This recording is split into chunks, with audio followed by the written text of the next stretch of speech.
online streaming? If we're streaming online, we'll give any of those online to till 6:15 to put your public comment online and send that to us. Okay. Anybody for public comment? Okay, seeing none, we'll close that inside, leave that online for a few more minutes. Yeah. Please. Steve, Finance, Mayor, Council, and to the city as a whole, on behalf of my family, I just want to, we want to thank you for the floral arrangement that was sent for my mom's funeral. It was very nice and greatly appreciated. Thank you. Thank you, Steve. Our condolences.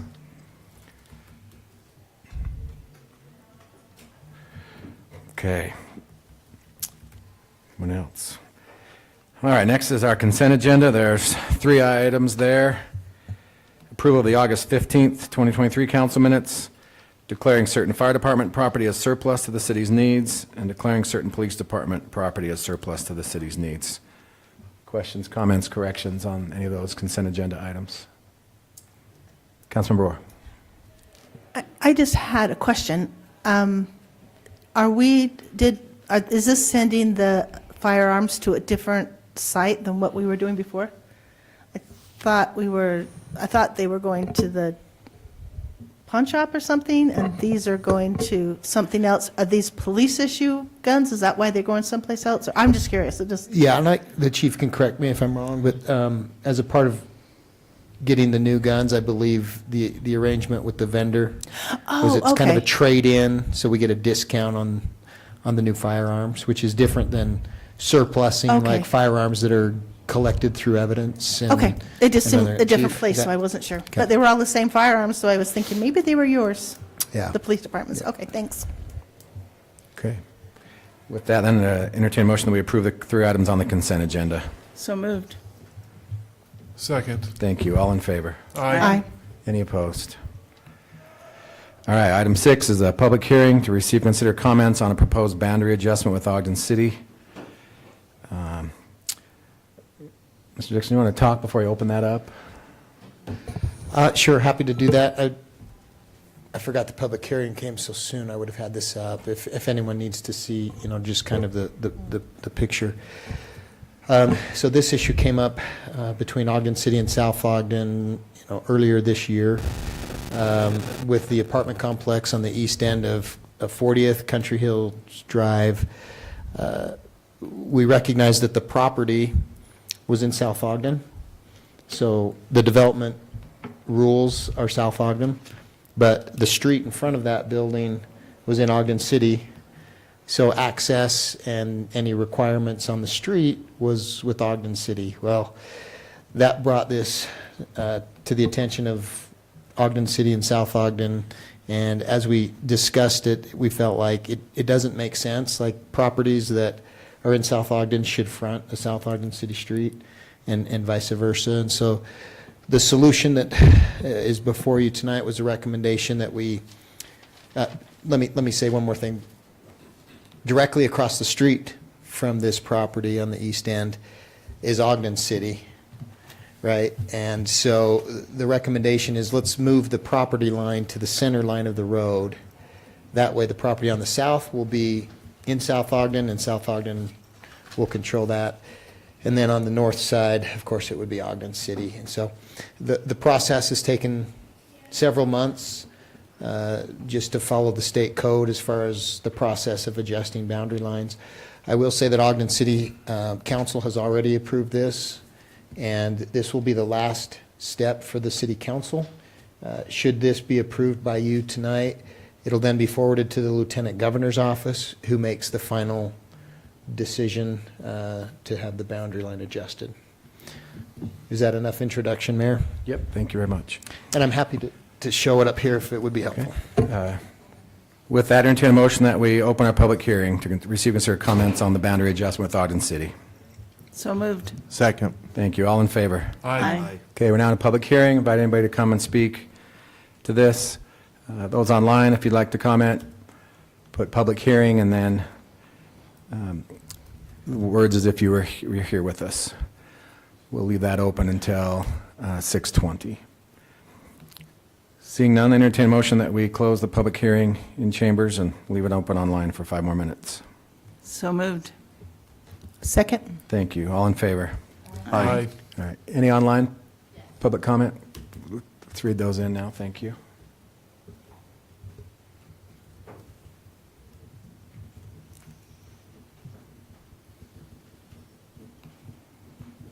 Okay, so they're saying they're public hearing, but they're actually public comments. Okay.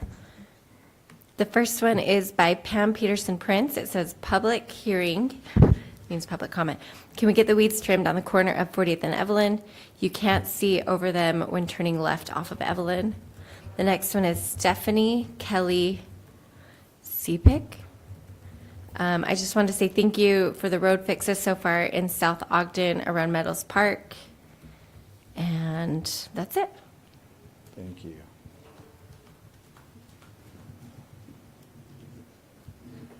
So response public comment, you're welcome for the road, and we've made notes on the 40th and Evelyn weeds, and we'll get on that soon. Thank you. All right, our first discussion action item is consideration of Resolution 23-38, approving lease agreement with All West for DSLAM equipment. Mr. Dixon. Thank you, Mayor. As a part of, I've learned a lot about fiber in the last several months, as it's been a hot topic. The good and bad about fiber, right? The good is there's a high demand and most residents are anxious. The bad is it disrupts all of us while the infrastructure gets put in the ground. As a part of those systems, there's, and don't ask me to get too technical because I don't know much more than what I'm going to explain. But a DSLAM is, it's a location where, for all of the fiber system, it's a place for the fiber to be recharged.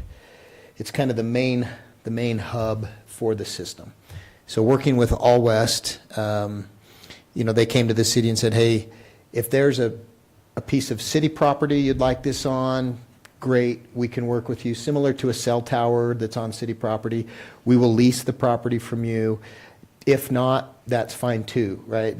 They'll go work with the private property owner to put this on private property. So as we worked with them and we were looking at different locations, they kind of wanted it centrally located in South Ogden.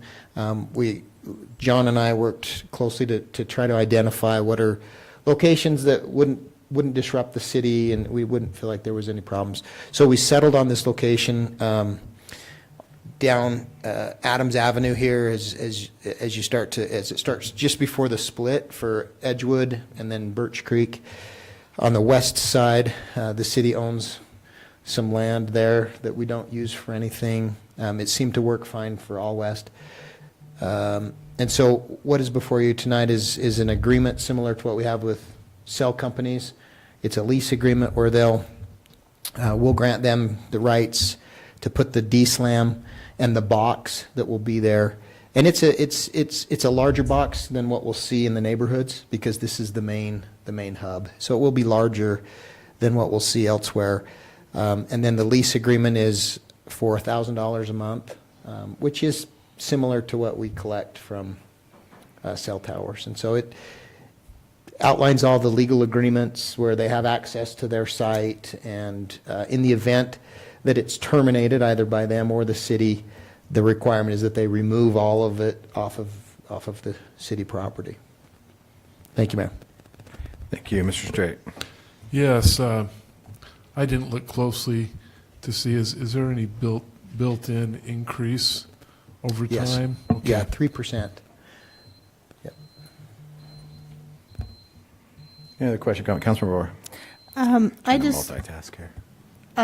was concerned of how big it is, but it's in a good spot, so it's not that, that visible except for the people across the street. But, so is All West, are they going to need more of these? Or is this their main hub? Do they need one at other ends of the city? I'm just curious. Yeah, good question. They only need one, given the size of our city. That's why they wanted it as central as possible. I don't know how critical it is, but they did say that they just need one location. So as the fiber comes from the north where they're pulling it, it'll be recharged at this location and then continue on. Okay, okay. And will other, yeah, thank you for that word, providers probably need one of these too? So I assume so, Okay. because fiber systems are fiber systems. We have not been contacted by the other provider in our city that's installing fiber. They may be just negotiating already with private property owners to put it where they want it. They haven't asked the city to, but we would Okay. similarly work with them to say, okay, can you go next to this one and keep them together or put it somewhere else? Okay. So I assume so. I assume that both systems will need it, but I don't understand how it works. Maybe they have a D-SLAM just outside our city that will charge it enough to cover South Ogden. I didn't look to when it was being installed, but how soon are they putting it in? Quite soon. Okay. Yeah, they'll be able to light up a part of their system, and be able to start providing services, once they get this in, so they can continue to go and move forward, so. And this may not be appropriate this time, but then do they come around to the homes that are going to have service? Is that how, I have had a lot of questions, so Yeah, I could wait yeah. till later, but they, so then once it's up and running, they will be reaching out to residents? Yes. I get it. Yep, Okay. so it's my understanding All West provides the services directly, and I believe the Connects model is they'll have a number of providers for residents to choose from. But yeah, that will be coming next. Residents will be given options to say, hey, do you want to sign up for fiber? Lisa, you look like you have a comment. I've received several door tags from both companies at my home Okay, already. yeah. So. Oh, okay. Yeah. All the way out to yours? From this one? I mean, sorry, that's really They're down at cool. my place, as far as running the tubing. Okay, cool. Okay, any other questions on that? Okay, entertain a motion that we adopt Resolution 23-38. So moved. Second. Thank you. Motion is second. This is a roll call vote. Councilmember Orr, Yes. Councilmember Straight, Yes, Councilmember Stewart, Yes. Councilmember Howard, Yes. Councilmember Smythe. Yes. Was there any online public hearing comments?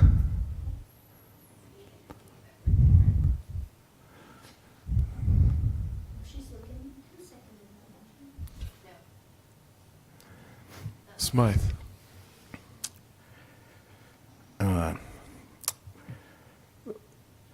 The nice, beautiful couple that came in late, planning to speak to the council today, wanting to speak to the council today. 'Cause we've skipped that part. Well, not skipped that part. We've passed that part. But it's my meeting, and I'm tempted to let you speak now anyway. Is that terrible? Lisa, is that too out of line? It's like having your Objects? party. It's my party, cry if you want. Anybody object to one more comment for the public hearing? Yeah, To change the agenda and go back to the public hearing? absolutely not.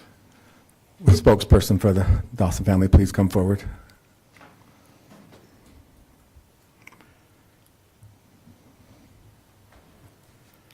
My name is Michelle Dawson, and I live just across the street from that proposed boundary adjustment.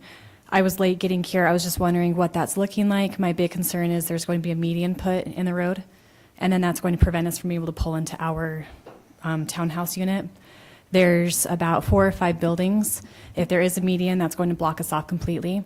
The only way we'd be able to get in is if we went up to Eccles, drove all the way around into the neighborhood, and then down into our housing units.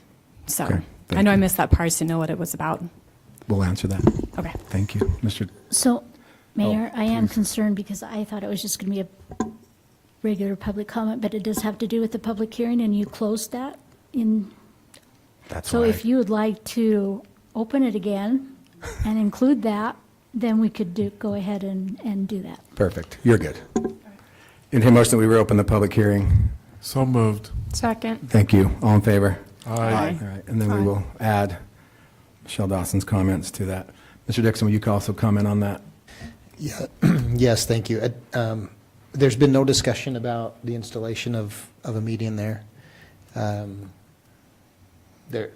my knowledge, there's no plans. The city hasn't brought that up. Ogden City has not talked about the installation of a. We would have a say, though, because of this boundary adjustment, because half of it would be ours, though, Yes. right? And we would, Yeah, right now, before this boundary adjustment, it would be Ogden City's call solely because they own the road.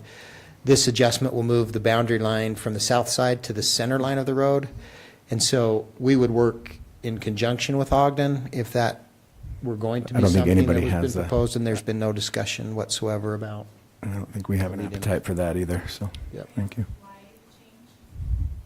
Yeah, thank you. Mayor, do you want me Yes, to please. respond? So we just felt like it didn't make sense that properties that are in South Ogden's jurisdiction for the sake of land development rights would have it be on a street that's controlled by a different city and their street standards. And so in this case, right, South Ogden City approved the development of the apartment complex. And then they went to Ogden City, and Ogden City's like, well, wait a minute, the street is in South Ogden City, so now you have to comply with our street ordinance. So it just became this weird back and forth, and so working with Ogden City, both cities agreed we should move the boundary line so that if the property land ordinances are in South Ogden, then also the street would be maintained and be within South Ogden's And jurisdiction. when you say that's 95% of roads is on Absolutely, a yeah. city border, goes to the center of the road? Right. Yeah, that's very weird to have it, so, okay. On thank the you. boundary lines between the cities, so. All right, entertain motion that we close our public hearing. So moved. Second. Thank you, all in favor? Aye. Awesome. Our next discussion action item, item B, consideration of resolution 23-39, approving an agreement with Weber County School District for school resource officer. Mr. Dixon, or Chief, or both. Thank you, Mayor. Chief, I don't know if you want to talk about this. I mean, I'm happy to take it, but you've been working hard on it, and I don't want to steal any thunder. If you want to come up, Chief Chief. loves to present. Yeah, There you let me, while you come up, I'm not going to explain it, I'll let the chief talk to it. I just want to state that Chief Park has been one of the lead outs on this, along with the county sheriff, in representing the cities and the county. These are tough negotiations because they're all our kids, right? The school district's concerned about keeping them safe, the cities, the county, everybody wants. But then it boils down to, well, who should pay for the resource officer and how much should be paid to the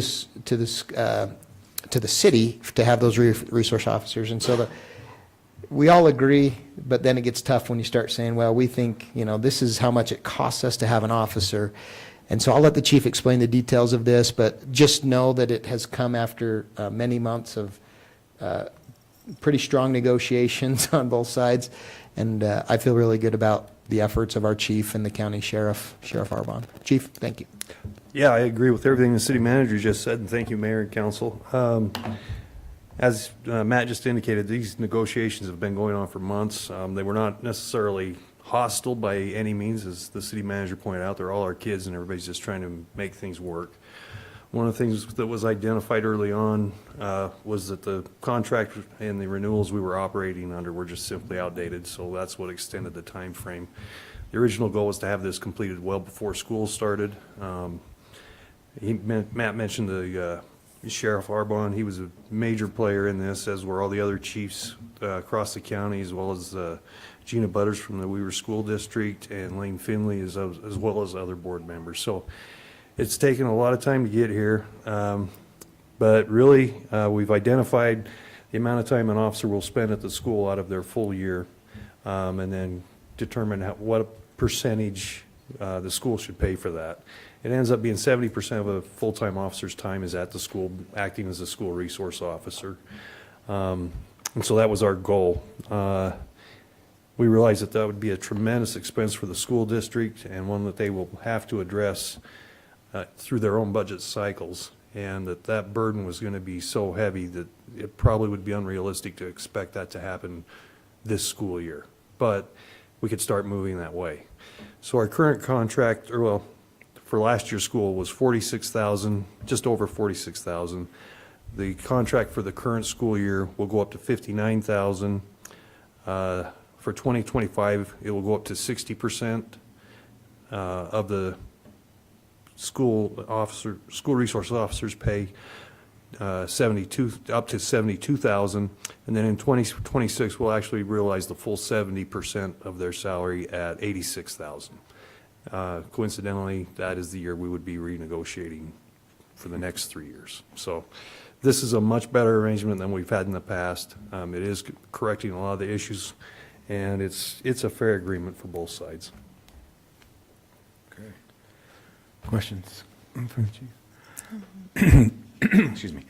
Thank you for doing that. Yeah, I think it's the greatest thing to have an officer there 90% of the time, however long they're there, but it's great. I know they're pleased with Officer Guillen this year too, and they loved Officer Hardman years before, so I know the junior high is really happy. It's a good relationship. Okay. Thank you. Okay, with that, entertain a motion then that we approve Resolution 23-39. So moved. Second. Thank you. Any further discussion? This is a roll call vote also. Councilmember Smythe?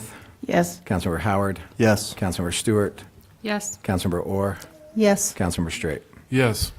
Thank you. Item C, consideration of Resolution 23-40, approving an agreement with Royal Plumbing and Heating for installation of swamp cooler at Station 82.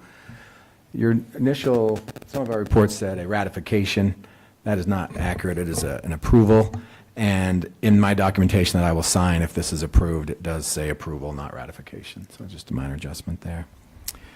Mr. Dixon, talk to us. Thank you, Mayor. Just to keep this all straight, we've spent quite a bit of money recently. A good use of the money to try and keep our first responders and our fire department comfortable, and to also keep our buildings comfortable. As you know, we just recently completed the splits over here at Station 82, which allows our fire department to be separated from the rest of the building for the sake of AC.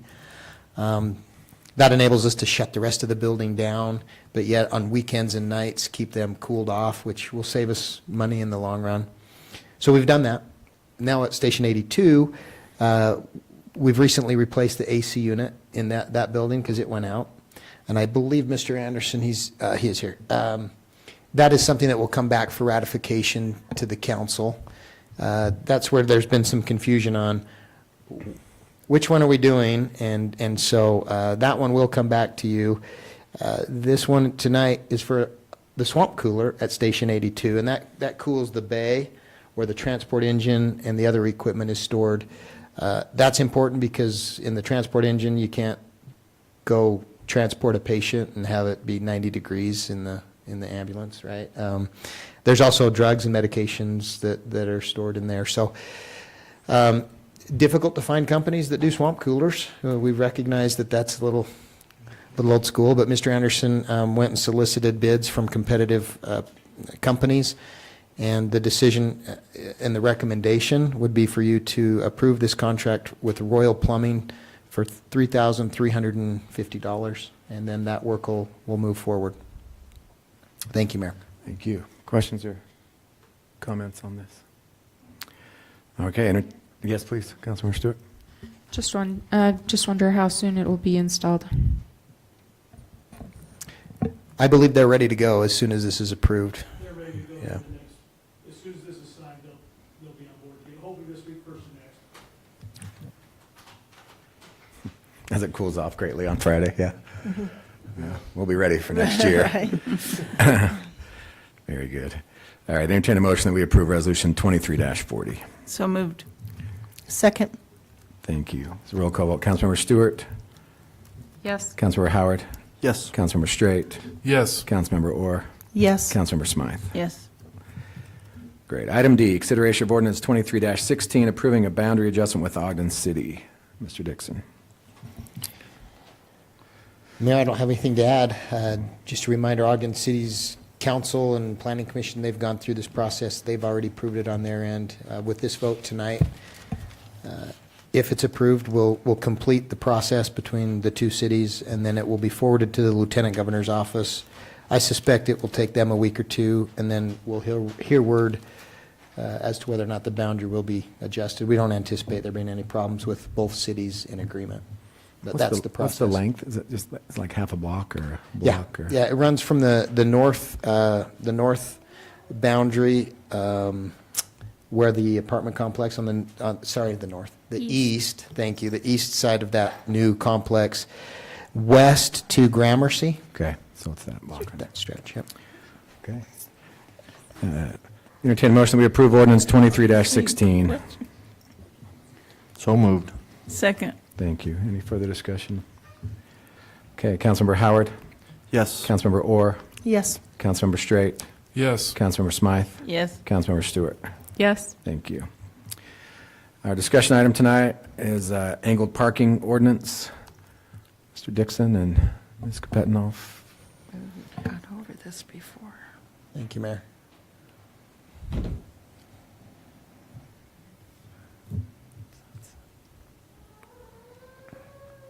I don't know if that'll be helpful or not to put up.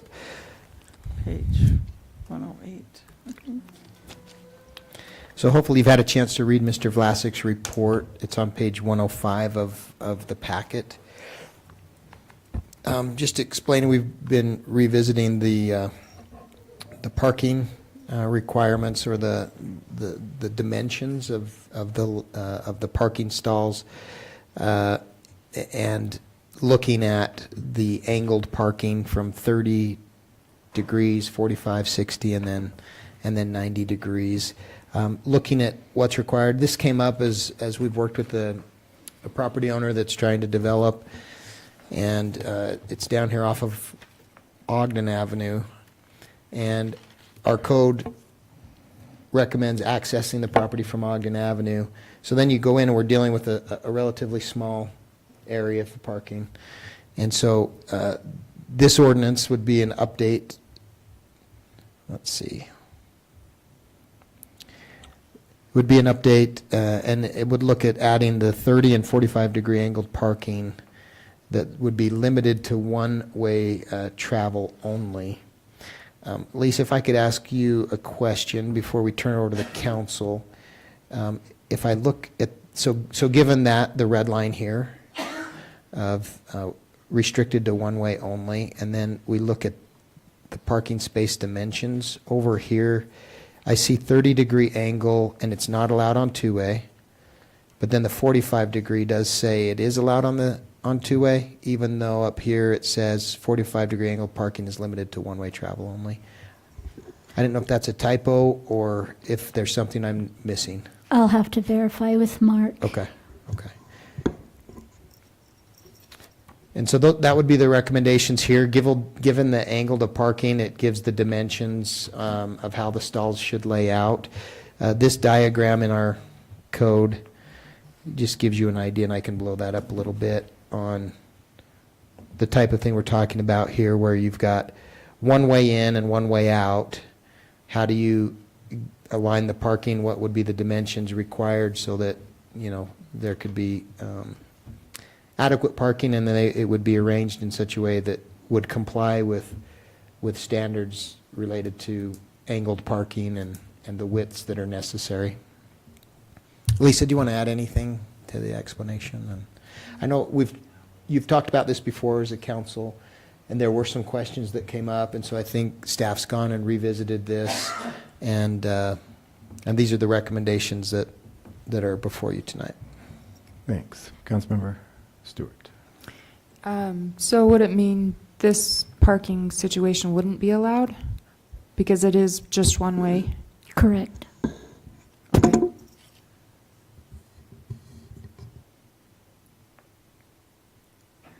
And I'm assuming this is based on other cities have done and have found to work, and this is not, we're not like out of the norm, like doing some radical adjustments here. Sorry, Mayor. Mark cites the source, Architectural Graphic Standards by the American Institute of Architects is a kind of one of the sources that he references in here. Yeah. So there's standards that have been established to help. And he also spoke with engineer Brad Jensen, and they discussed it and what normal practices are and safe guidelines and things like that. Other questions or comments? So the idea tonight then would be to put this on a future meeting, if, sounds like, Yeah. put on a just to- future meeting for yeah, this is- approval. This is for just a discussion item, adaptation. Okay. right? Are you comfortable with these amendments and updates to our code? And in the meantime, we'll find out exactly what that's supposed to be on that chart. Okay. Any other guidance or comments or thoughts? Okay. Seeing none, then we will move on to our reports in direction to the city manager. I never remember the order. I always think I remember the order that I ask people to go. But Councilmember Stewart, go ahead. Thanks. We've had a minute since our last meeting.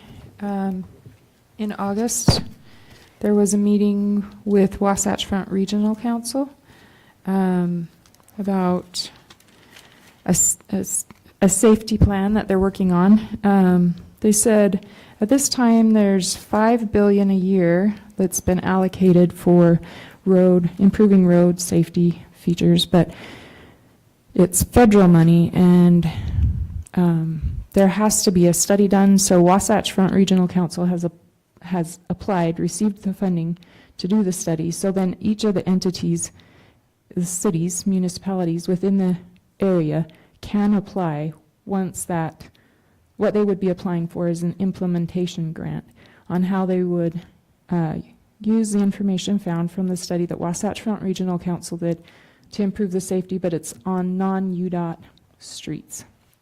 So it would be like arterials and collector roads. And what the idea behind it is that they are wanting to accommodate human mistakes, keeping impacts on the human body at tolerable levels. Instead of, like it's a whole shift in the way that they're doing transportation planning is what they were saying. So we've got a meeting coming up, actually, I think in 2 weeks. Oh, no, it's longer than that. Anyway, in October. Did you see that? From the Wasatch Front Regional Council. It's about the same thing. Anyway, it's on the 12th. And they're coming to talk to the different areas. So ours would be specific to our area. Yeah, there are 11 geographic regions that they'll be meeting with. And our meeting is in October, the second week of October for that. So the funding would be available, I think they said spring. Do you remember, Matt? Did you attend the meeting? Okay. Anyway, so there is another meeting coming up to give us more information, to tell us what we can do, how we can access this money, because if municipalities do not apply for it, Utah is not guaranteed certain amount of this funding, right? The $5 billion is there, but municipalities have to apply for it. It's not just going to come to Utah regardless. Will you email the rest of us that date and time and place? If we Yes. Make sure that we see it. Yes, I can forward that information. Thank you. And then also I attended the Utah League of Cities and Towns Conference, the first part of September. That was held in Salt Lake, and that was really great. They had really great classes and good speakers and lots of good information. As Councilmember Howard had mentioned specifically, I think others may have mentioned it, but Councilmember Howard mentioned about Mr. Shriver coming and speaking about the Dignity Index. And they had a breakout session on that again. I believe Matt picked up the cards from... I have them. Okay, so Councilmember Orr got for everyone. So I pulled up... Yeah, we got these in St. George. These are so awesome. Yeah, I pulled up Mr. Shriver's talk from the Utah League of Cities and Towns Conference in April when he was talking about it, and he talked about how it originally was so that people can evaluate how political people in the political sphere and journalists are speaking to each other and about each other. But he said that it's become like a mirror where people look and say, oh, how am I doing? What is the language that I'm using portraying? Am I acknowledging the dignity that is inherent in each person that I am addressing and that I'm interacting with? Anyway, so that's great. I thought it went really well with Governor Cox's message. He came and spoke as well, and he spoke about his initiative with the National Governors Association about disagreeing better. He's not saying that we can't have a difference of opinion. He's just saying that we need to argue ideas, not people and personalities. And then Laura Ling spoke. She did a great job. We had Dan Paralek spoke about middle housing. Probably that was something that came up again in April when you were down in St. George. I, of course, always like to hear about middle housing, and I'm a big proponent of it. Also, the last speaker that we had was talking about how do we secure our digital, let's see, I'm not coming up with the right word.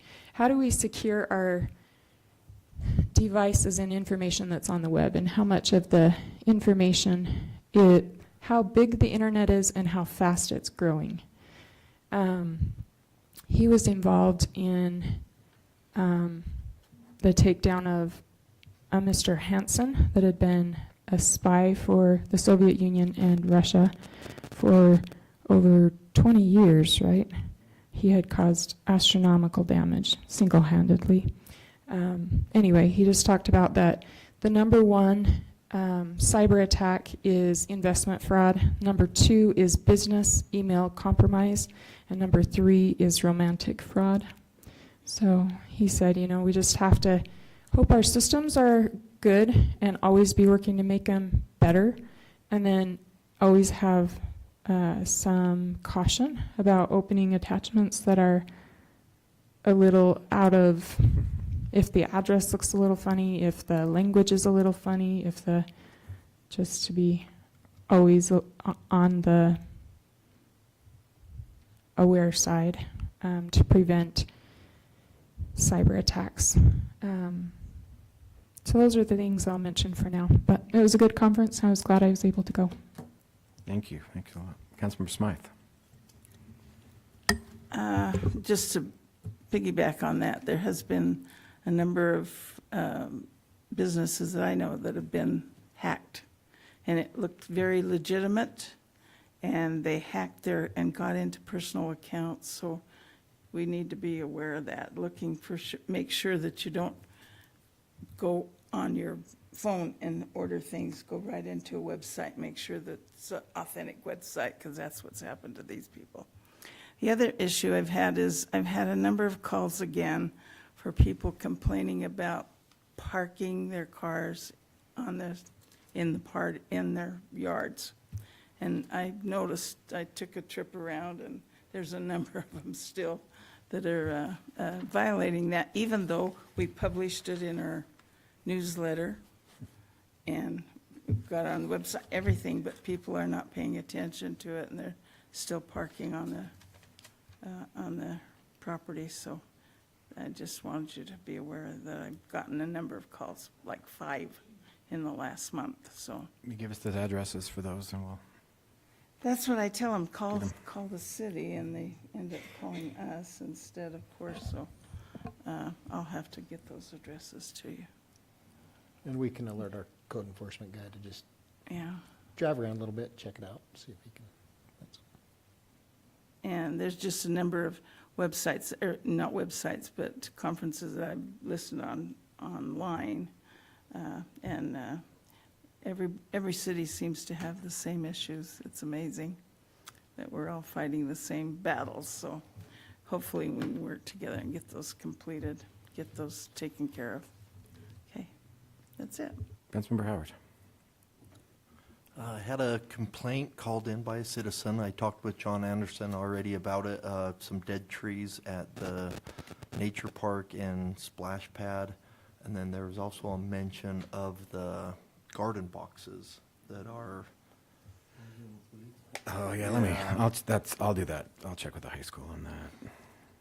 and then I was just going to jump on with Councilmember Stewart. What a great time of year to be able to go over those safety items with, schools back in. I know my house is crazy with my kids back in school and doing homework online and everything else. But to go over those safety items with your family and with your parents. I know that I've talked with my parents about what to accept and what to click on and what not to click on. So, great reminder. Thank you. Councilmember Straight. Yeah, I kind of want to make certain we make it to 7 o'clock. So, No, nothing says we have to. No problem. We're not getting paid by the Oh, hour. you know what? Sally's still behind Yeah, me. you're not We're gonna have going a to be problem. okay. All right, so I just am very pleased with, as I drive through the city, the amount of road work that has taken place this summer. And it's the type of road work that really is positive to me. Because I remember that when we were first on the council years ago, that we were replacing entire roads, going sometimes 2-3 feet deep with our road base. And I remember some of the costs of that.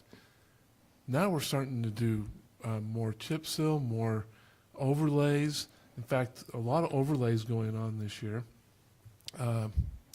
Did some slurry seal that I noticed out and about. And we are starting, we're not there yet, but we're starting to get on top of that backlog. I remember looking at the number, and it was in the millions of dollars. It was like $40 million we were behind. And of course, the residents have been a big part of that, the road maintenance fee. And, I really appreciate Councilmember Stewart bringing up about the road funds that are available. One of our things in our strategic plan this year is grants. Getting those grants is important. I appreciate all the work that has gone into that. A big shout out. I'd like to request a few things be as part of our discussion, probably in a work meeting before it becomes an action item. So our utilities discussion, if we can get that sooner rather than later, I think we need to have that discussion. We made some moves with the budget, especially by cutting 50% off our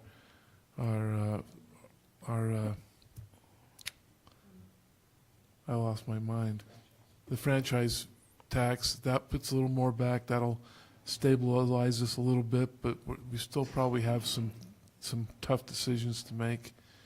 And we want to do the best we can on that. Also, I've had something that's been kind of working on me as far as something that I think we ought to really look at in the next, along with that utilities discussion, and that is our zoning ordinance. We've had lots of development, and there's been some disagreement on the Ogden Avenue to Adams Avenue area, what the zoning should look like there. But a lot of that discussion has taken place in regards to specific developments. These specific developments, there's some things we can learn from that. I think our next development area will look much different. I think it'll be a lot more like what we were expecting. The housing market is slowing down, at least in the United States. There's more competition, thus lower rates. we ought to start thinking about it. I was thinking about one of the projects that I was initially very much against, and I ended up wrong on this one, and that is Trio. I was really worried about that going in, but and we had the parking requirements, and we actually lowered the parking requirements because they said that, well, we won't have as many cars here, and they were right. In fact, we have tons of parking. There's tons of empty stalls at Trio, and that type of development, the parking requirements are much different, and if we had something like that between Ogden and Adams, it'd be a good segue between what we're hoping to have on Washington as well as across Washington with our zoning there, with our form-based zoning. And so I'd really like to have Councilmember Orr and Councilmember Stewart really kind of lead out on that a little bit and talk about what our vision is for this area that we have so much dispute over. Because I'd like to get past that, because there's probably some good ideas out there. There's probably some things that we could do differently. I'm not opposed with how it is currently, but perhaps there's some more thinking that needs to go into that. So anyway, I'm talking too long on that, and for sure we're going to make it to 7. So those are a couple things that's been working on me, and perhaps there's some things we could do that we could all agree on. It'd be nice to have a unanimous vote on something in that area, because I think there are some things to think of on both sides of that issue. Thank you. Thank you. Councilman Brewer. Thank you, Councilmember Straight. That's very nice, because, yeah, it being at the League of Cities and Towns, there was one speaker that talked about having your zoning and the housing that we put in to be, it's called house scale. So whether it's a fourplex or a duplex or whatever you want to increase your density, it still looks like a house, and most people that live in the neighborhood or that want to live in a multifamily housing like the feel and like the look of a house scale development, so that it's not a completely different, so that it blends in with the existing housing. And the house scale, whether it's duplex, fourplex, it never is bigger than a single-family home, so that it does not, it blends in with the community. And so that was one discussion that they talked about. And yeah, I think looking at the zoning codes, I would love to do that. So maybe in a couple of months we could do that. November, maybe, if we get through October. And I also, I had the Dignity Index written down too, and with listening to the WFRC Safe Streets webinar, I did listen to that too, and there were 3 different grants that they were talking about, and the one is Safe Streets for All, which is SS4A, and since the government likes to get into all these, ABCs and 1, 2, 3s. So it's SS4A, and that would apply for next year with a 20% local match. And it's a safe system approach, which is what Councilmember Stewart said, to anticipate human mistakes and lessen impact on the forces of impact. And then there's the other one that a GFA, which is just to look at geographic focus areas where federal aid and local roads and elected officials can look at and try to put some countermeasures in place to fix the areas. And the last one was a safe systems approach, and that's when you think ahead and a systematic improvements on roadways. So they kind of said that as elected officials, look at areas where you see a problem. And for me, I see a huge problem with the crosswalk on Glassman going to 89. That's that's a scary problem for me. But like to look at problems that you think there's going to be an issue and try to, WFRC will work with us to try to get that figured out and get the grants, turned in. So it kind of looked like it was up to us to find some spaces, find some spots, find some things we want to work on, and then I could be wrong, but it looks like then they'll help us get what we need to do to get those grants. And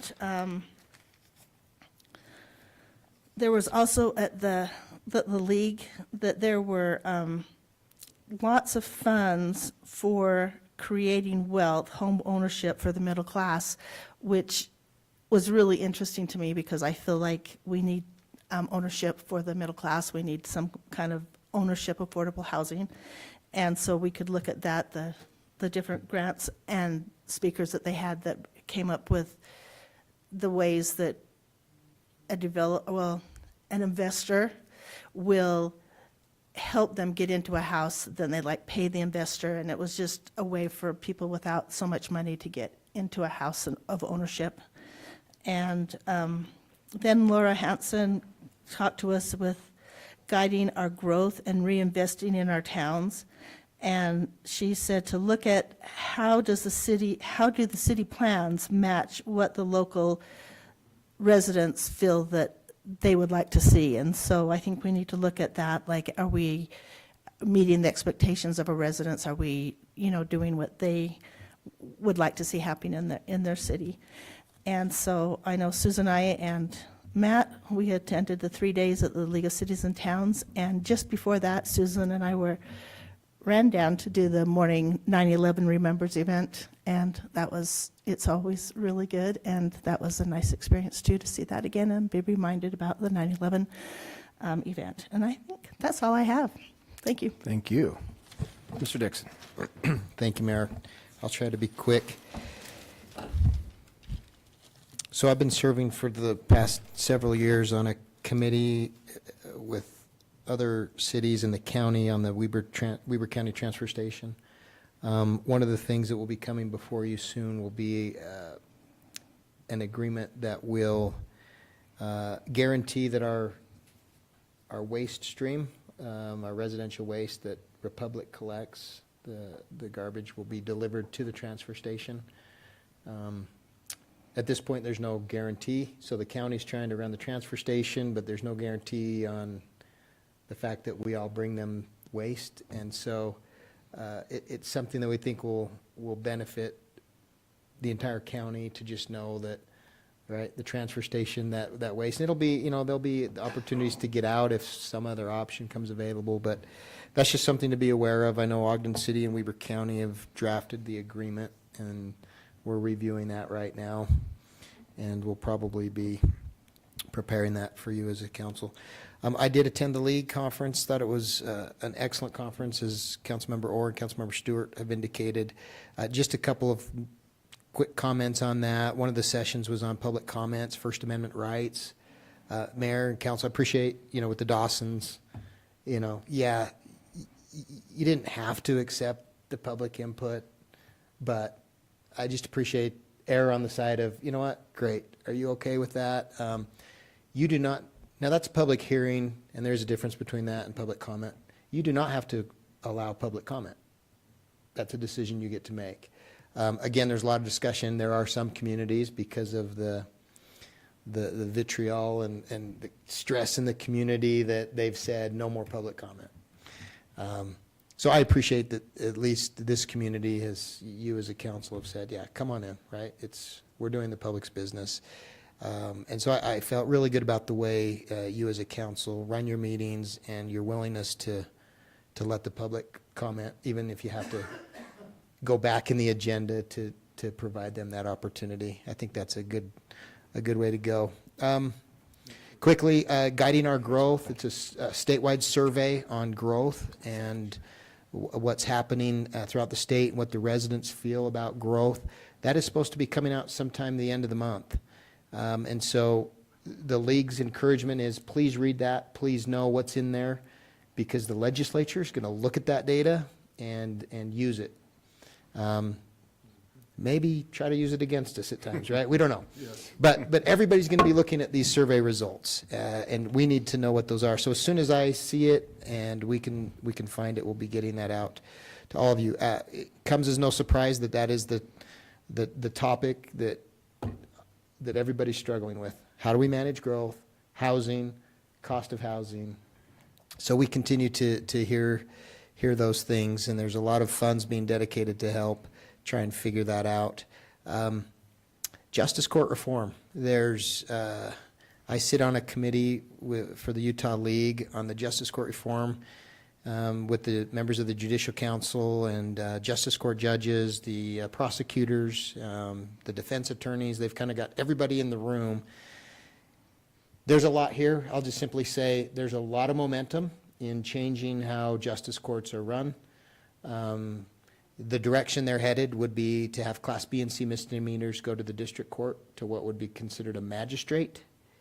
There's a lot of reasons why and what's all behind that. As we talked about it with our city manager group at the league conference, for the most part, most of the cities like ours, it is not a cash cow to run a justice court. I think years ago when I used to be more involved with justice courts, 20 years ago, I think there was a better argument to say that they're a bit of a cash cow for cities. If you look at ours, we operate in a deficit, especially when you add in costs that don't show up in the way we do our budgets. The cost of the building, the space, and all of that together. They're not to be cash cows. They're meant to provide a local option for people to come in at the local level and get their tickets resolved, talk to a judge. There's a lot of momentum from judges and everything else wanting to make this more of a district court issue, where the judges would be district court, state judges, state benefits, state salaries. There's a lot of momentum in that way, and it's I went to the meetings. I've been to 2 meetings, and the way I communicated it to my colleagues was, when I showed up, I felt like the guy that showed up late for the dinner cruise, and he's seeing the boat sailing away and standing there going, wait, I've got some ideas, and the rest of them just looking back and going, we're good. The ship is sailing on this, and a lot of the city managers, at least, I was a little surprised, but they were saying, if the state wants it, take it. We'll send it all to them. There you go. So that's going to be my message. I believe we have another committee meeting coming up next week or the week after. But just know that'll be some change to us. I don't think it impacts us negatively as far as financial. Like I say, it's not a cash cow. It's not a profit center for the city, but it will take and make some changes. And they are going to phase it, so I don't want to alarm any of our current employees or anything else. Honestly, as Doug and I have talked about it, we don't know that changes much for us because of the way we've organized the city. These employees we still need for all the utility things they process and answering phones and all the work they do otherwise. But I suspect it'll happen over a period of a few years in transitioning, but that's where it's headed. I went way too long into that because I'm a little passionate about it and not happy with the way it's going. And there's a whole other story. If anybody wants to talk about it, I can give you my off-the-record opinions on things. State still needs 28,415 new homes to meet current demand. That sounds pretty shocking, but if you consider when several years ago that number was 50,000. 52,000. Construction costs have gone up 23%. 77% of Utahns are priced out of homes at median housing costs at current interest rates. 77%. Those are some of the statistics that were presented at the Utah League. Housing. The state continues to study a road usage charge. There's currently 4,000 participants who have volunteered. This has the potential long-term, if it continues, to phase away from a gas tax and go simply to a road usage charge. Currently, that looks like it would be 1 cent per mile that they drive. And so that's how they would determine, it doesn't matter what vehicle you drive, it's just 1 cent per mile you would pay in gas tax, essentially, road usage charge. So heavy users will pay more, lighter users, it's being studied. I think it's something to just keep in mind. I believe anyone can sign up to participate in the program. But they are studying it and looking at it, and it appears right now that there's a little interest in doing something like that. So that could change things for us. There are currently 814 bills filed at the legislature. Open bills. And 113 It's crazy. Last year was a record-setting year of actual bills passed at like 500 and something. There's already 814, and we're still months away from the session. So it's going to be another interesting session to watch. Okay, enough about that. Oh, let me mention this, because I think Councilmember Orr was in on this as well as Councilmember Stewart, talking about civility and the dignity index. I think they're related, in my opinion. Bountiful City did a presentation. They had their city manager, their mayor, and a council member. And I thought it was a great example. The story goes that strong council member, newly elected, strong city manager, council member starts working on a project, getting a lot of amendments, solving problems, right? She was elected to solve problems. Got a lot of people together, started getting a lot of momentum, scheduled a meeting with the county commissioner, and city manager learned about it, and he canceled the meeting. Yeah. Needless to say, strong manager, strong council member, had some words, but the whole point of their presentation was talking about how they overcame that, how they worked together, and the incredible team now that Bountiful City has between their staff and their elected officials. And they shared the fact that both had to gain some humility and to realize that both were out of line and both should have been communicating sooner and bringing each other along to be partners. And I thought it was just a fascinating example of a city that could have easily gone the other way and continued to foster discontent and arguments. That turns into dysfunction. You get in the paper, nothing happens in the city, you cripple the city's progress. And Bountiful found a way to find some humility, and everybody saying, no, this is not what we're going to do, and have what appears to be an amazing team. And I thought, I was shouting for joy. I'm like, every city, elected official and staff need to hear this presentation, because it's when we're unable to do that dysfunction follows, and nobody's happy. It's miserable. The community loses, and it's unfortunate. It made me grateful for the individuals that you all are, because I know you don't always agree. You don't always agree with staff, and you don't always agree with each other. But I have never felt hostility. I've never felt like it gets ugly. And the community needs to know, that there's a lot of good from elected officials that are willing to work through their differences, because you're not always going to agree. And the communities that don't figure that out, they're the ones that nobody wants to work for, right? And nobody wants to run for office because it's a mess. And it seems like unfortunately too many communities have periods where they have to go through that. And to the extent that can be avoided, I think it's in the best interest for the whole community to find people that can work even though they have differences. I'm done. I just want to say thank you, because I thought Bountiful did an amazing job with that and talked about how they were able to do that. And they're a better community because of it. Okay, Mayor, we are going to discuss, Councilmember Straight, Mr. Liebersbach said, the utilities will be on the October 3rd work session for our next meeting. We still need to nail down a date for the employee barbecue. You as a council wanted to do that. It's a great time of year. if you guys could just throw out a date, or do you want staff to come up with the date and throw it to you and see if we can make that? Yeah, let's do happen? that. Okay. Okay. Is there a day that, I'm assuming we'll do this at lunch. Is there a day that just doesn't work? Is there a day that's better than another day? I will tell you, we'll avoid Fridays because our employees that are on flex schedules, Fridays is just a bad day. Other than that, Avoid the first and third Wednesdays.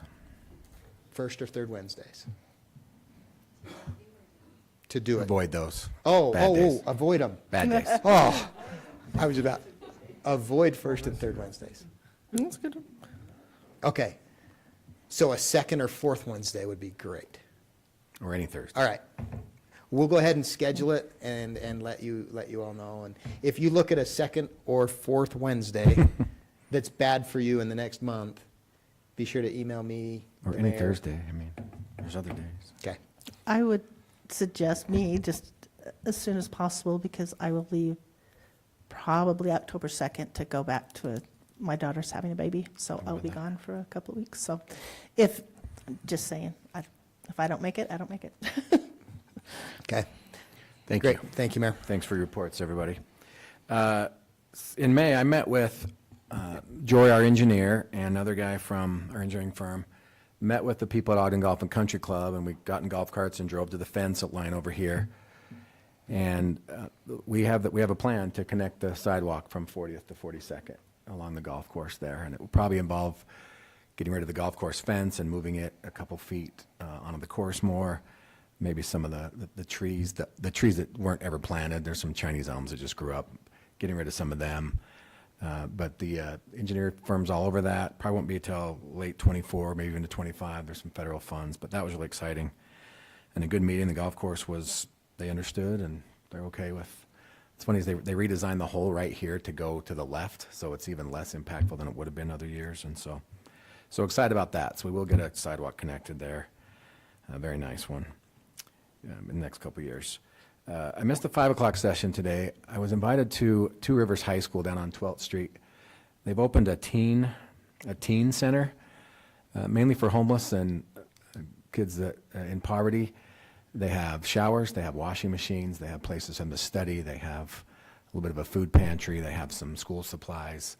And I was invited by Kier Corporation. Their president invited me, or CEO, I'm not sure what Steve's title is, but Steve, okay. But they're donating a lot of their time and manpower and supplies. They got a big grant from the state. So they're going to build one at Bonneville High starting very soon. They already have the location for it by my driver's ed range and in that building, which is perfect for it. And it was just really exciting. We have more than we all would want to know or think about of students in Weber County that living out of their car with their parents or very homeless and poverty stricken. So it's beautiful. Say there's places to study and everything that you need. Say showers, washing machines. What else was in here? We saw one in Davis County, you said, Brent. But it was really great, and the district's excited about it. The foundation's involved, lots of other corporations involved, and so it was really neat to see that. Excited to have that come to Bonneville, and so that will benefit some of our South Ogden and local kids. And I thought I had more, but let's look at those 40th and Evelyn weeds that were mentioned today.